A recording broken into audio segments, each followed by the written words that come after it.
On l'a tous ressenti, l'attrait de la gratification instantanée. Ce besoin de céder à quelque chose qui fait du bien sur le moment, même si on sait que ça ne nous est pas bénéfique à long terme.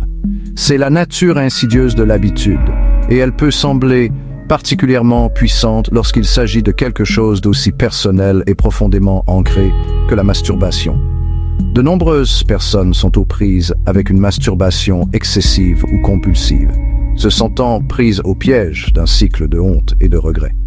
Se libérer peut sembler impossible, comme essayer d'échapper à un courant violent.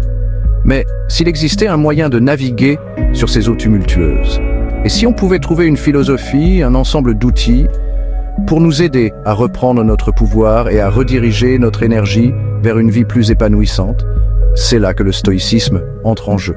Cette philosophie antique, qui met l'accent sur la maîtrise de soi, la vertu et la vie en accord avec la nature, offre un cadre puissant pour comprendre et surmonter nos pulsions. Elle nous enseigne que la vraie liberté ne réside pas dans le fait de céder à nos désirs, mais dans leur maîtrise. Rencontrer Marc. C'est un jeune homme aux prises avec la masturbation compulsive. Il se sent piégé, rongé par la culpabilité et la honte après chaque écart. Son travail en souffre, ses relations sont tendues et il se sent de plus en plus déconnecté de la vie vibrante à laquelle il aspire. Le plaisir est éphémère, rapidement remplacé par un sentiment de défaite cuisant. Marc veut désespérément se libérer, mais chaque tentative d'abstinence se solde par un échec. Il se sent impuissant face au raz-de-marée incessant de ses désirs.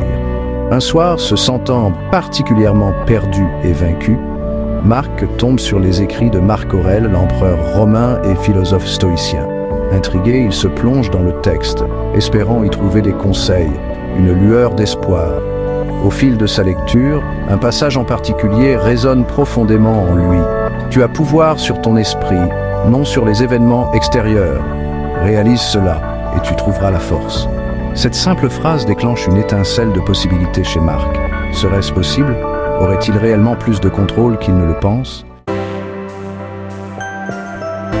Cette prise de conscience, celle d'avoir le pouvoir sur notre esprit, constitue le fondement du stoïcisme. C'est le premier pilier du voyage de Marc vers la maîtrise de soi. Il commence à comprendre que s'il ne peut pas toujours contrôler les pulsions qui naissent en lui, il peut contrôler la façon dont il y réagit. Il n'a pas à être esclave de ses pulsions, il peut choisir de ne pas agir en fonction d'elles. Il peut choisir d'agir conformément à ses valeurs, à la personne qu'il veut être.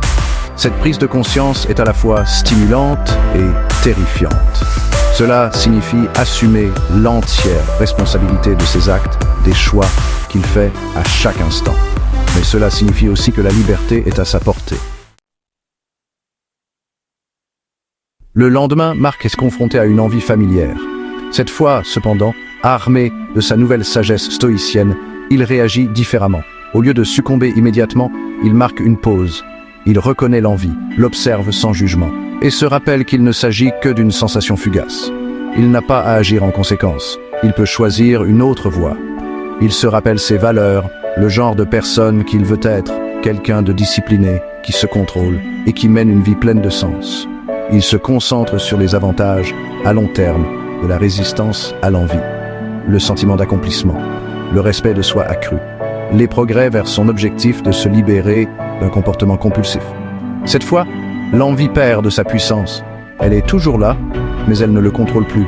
Il a créé un espace entre l'envie et sa réaction, et c'est dans cet espace que réside sa liberté. Le deuxième pilier, pratiquer la discipline. Cette capacité à faire une pause, à choisir notre réponse, est l'essence même de la discipline stoïcienne. Il s'agit d'entraîner notre esprit comme les athlètes entraînent leur corps, en renforçant notre résilience et notre volonté par une pratique constante. Marc commence à intégrer des exercices stoïciens dans sa vie quotidienne. Il pratique la méditation de pleine conscience, en portant son attention sur le moment présent et en observant ses pensées et ses sentiments sans jugement. Il utilise la visualisation négative, en imaginant les conséquences potentielles du fait de céder à ses pulsions afin de renforcer sa détermination.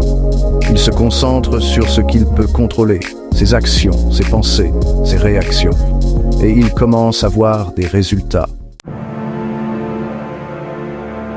Petite victoire, le pouvoir de choisir sa réponse.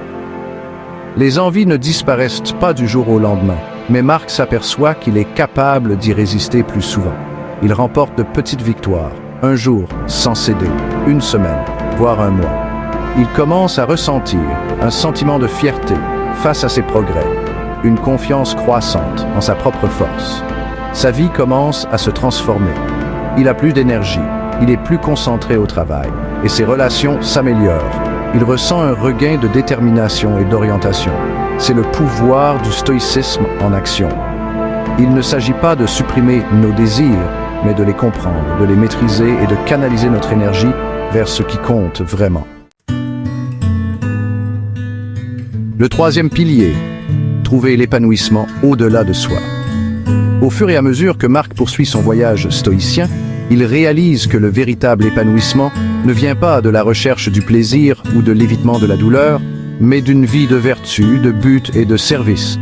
Il commence à faire du bénévolat dans une soupe populaire locale, trouvant la joie d'aider les autres.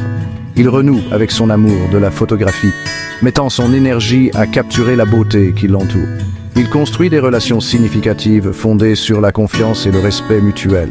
Il découvre que le vrai bonheur ne vient pas du fait de céder à tous nos caprices, mais de mettre notre vie en accord avec nos valeurs et de contribuer à quelque chose de plus grand que nous. Une vie transformée, le voyage de Marc vers la liberté. L'histoire de Marc n'est pas unique. C'est une histoire de lutte humaine et du potentiel de transformation qui réside en chacun de nous.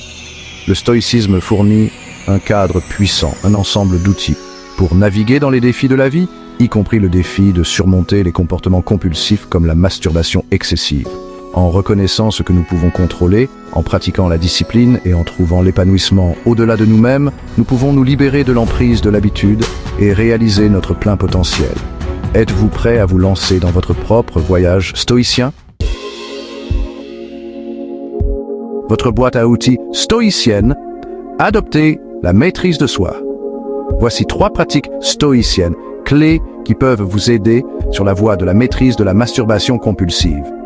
La pleine conscience. Pratiquez quotidiennement la méditation de pleine conscience afin de prendre davantage conscience de vos pensées, de vos sentiments et de vos pulsions.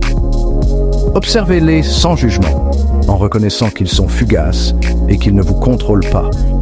La visualisation négative. Imaginez les conséquences négatives du fait de céder à vos pulsions.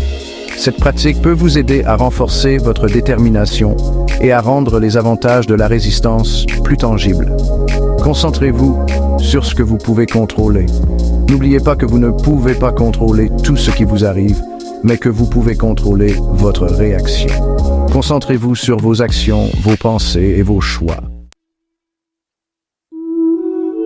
Une nouvelle voie. Conquérir nos pulsions, revendiquer notre potentiel. Le chemin de la maîtrise de soi n'est pas toujours facile, mais c'est un voyage qui en vaut la peine.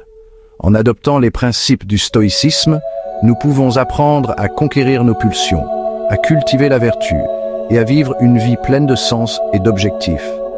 Si vous êtes prêt à approfondir le pouvoir transformateur du stoïcisme, je vous encourage à regarder ma prochaine vidéo sur sujet de la prochaine vidéo. Poursuivons ce voyage ensemble.